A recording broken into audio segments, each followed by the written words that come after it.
Hi friends, welcome back to tamilfoodtime.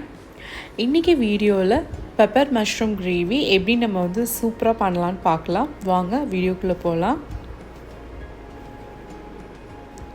இப்போ ஒரு கடாயை ஹீட் பண்ணிவிட்டு 1 டீஸ்பூன் ஆயில் விட்டுக்கிறோம்.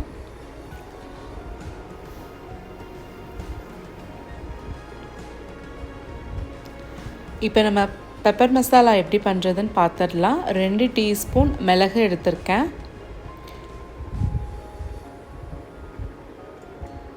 2 டீஸ்பூன் சோம்பு,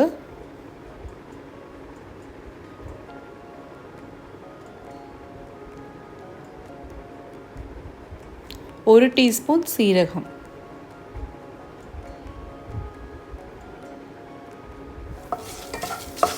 இப்போ இதை நல்லா நம்ம ஃப்ரை பண்ணிக்கலாம். நல்லா உங்களுக்கு அந்த அரோமா வந்து நல்ல ஒரு ஸ்மெல் கொடுக்கும். அப்புறம் லாஸ்ட்டாக ஒரு 1/4 கப் வந்து தேங்காய் ஆட் பண்ணியிருக்கேன். இது எல்லாத்தையும் நம்ம வதக்கிட்டு ஆற வச்சுட்டு ஒரு பேஸ்ட் மாதிரி அரைச்சி வச்சுக்க போகிறோம். இப்போ நம்ம குழம்பு தாளிச்சிடலாம். அதே பேனில் 1 டேபிள் ஸ்பூன் ஆயில் விட்டுட்டு ஒரு வெங்காயம் பொடியாக கட் பண்ணி அதையும் ஆட் பண்ணிக்கிட்டோம்.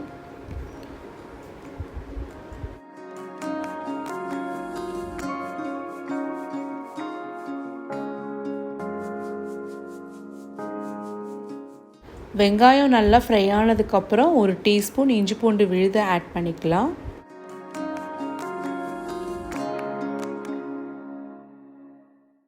பச்சை வாடை போனதுக்கப்புறம் ஒரு சின்ன தக்காளி வந்து ஆட் பண்ணியிருக்கேன். நான் இப்போ சேர்க்குற அளவு எல்லாமே 1 பாக்கெட் மஷ்ரூம்க்கு. நீங்கள் இப்போ 2 பாக்கெட் போடுறீங்கன்னா அதுக்கேற்ற மாதிரி எல்லாமே இன்க்ரீஸ் பண்ணிக்கோங்க. இப்போ 1 பாக்கெட் மஷ்ரூமை நல்லா ஃபைனாக சாப் பண்ணிவிட்டு அதையும் ஆட் பண்ணிக்கலாம்.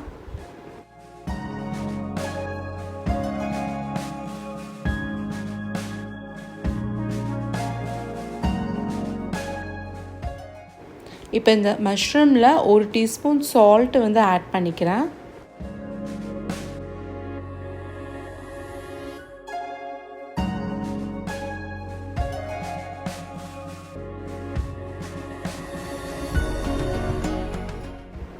½ டீஸ்பூன் மஞ்சள் தூள் சேர்த்துட்டு இதை நல்லா நம்ம வதக்கிக்கலாம். அதுக்கப்புறம் ஒரு மூடி போட்டு ஒரு 5 மினிட்ஸ் நம்ம விட்டுட்டோன்னா அந்த மஷ்ரூமில் இருக்கிற தண்ணியெல்லாம் உங்களுக்கு நல்லா வெளியில் ரிலீஸ் ஆக ஆரம்பிக்கும்.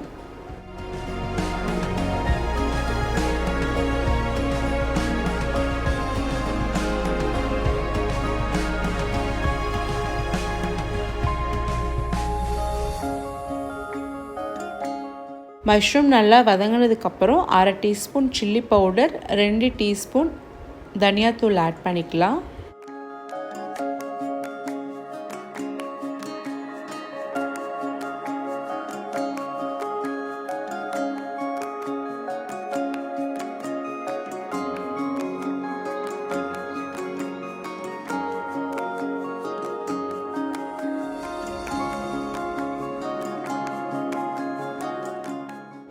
இப்போ இந்த மசாலாலாம் நமக்கு மஷ்ரூமோட நல்லா கோட் ஆகி கொஞ்சம் நேரம் நம்ம வேக வச்சுட்டு அதுக்கப்புறம் குழம்புக்கு தேவையான தண்ணி கொஞ்சம் ஊற்றிட்டு அதை கொஞ்சம் கொதிக்க விட்டுக்கலாம் ஒரு 5 நிமிஷம்.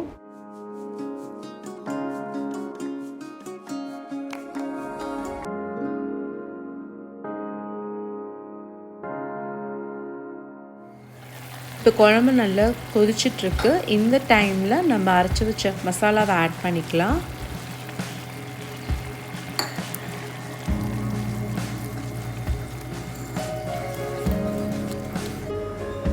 இப்போ நம்ம குழம்புக்கு தேவையான தண்ணியும் ஆட் பண்ணிவிட்டு இதை நல்லா ஒரு 5 நிமிஷத்துக்கிட்ட நம்ம கொதிக்க வச்சிடலாம். இப்போ இதை எடுத்து பார்த்தீங்கன்னா குழம்பு நமக்கு நல்லா கொதிச்சு வந்திருக்கு. இந்த டைமில் 1 டீஸ்பூன் கரம் மசாலா, 1 கொத்து கருவேப்பிலை அதையும் தூவி விட்டோம்னா நல்லா குழம்பு நல்லா வாசமாக இருக்கும்.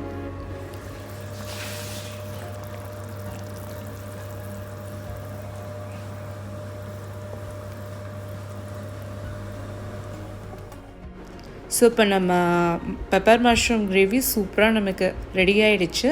லாஸ்ட்டாக நம்ம கொத்தமல்லி தழை கொஞ்சோண்டு தூவி விட்டுட்டு நம்ம எடுத்துக்கலாம். ஸோ இது பார்த்திங்கன்னா சப்பாத்தி, புலாவ், அப்புறம் சூடாக சாதம், இட்லி, தோசை எல்லாத்துக்குமே ஒரு எம்மியான ஒரு மஷ்ரூம் கிரேவி. நம்ம இந்த மஷ்ரூமுக்கு பதிலாக சிக்கன், மட்டன் கூட வச்சு இதே ஸ்டைலில் வந்து நம்ம ட்ரை பண்ணிக்கலாம். ஸோ ஃப்ரெண்ட்ஸ், இதை வந்து நீங்கள் கண்டிப்பாக உங்கள் வீட்டில் ட்ரை பண்ணிவிட்டு உங்களோட கமெண்ட்ஸை வந்து எனக்கு சொல்லுங்கள்.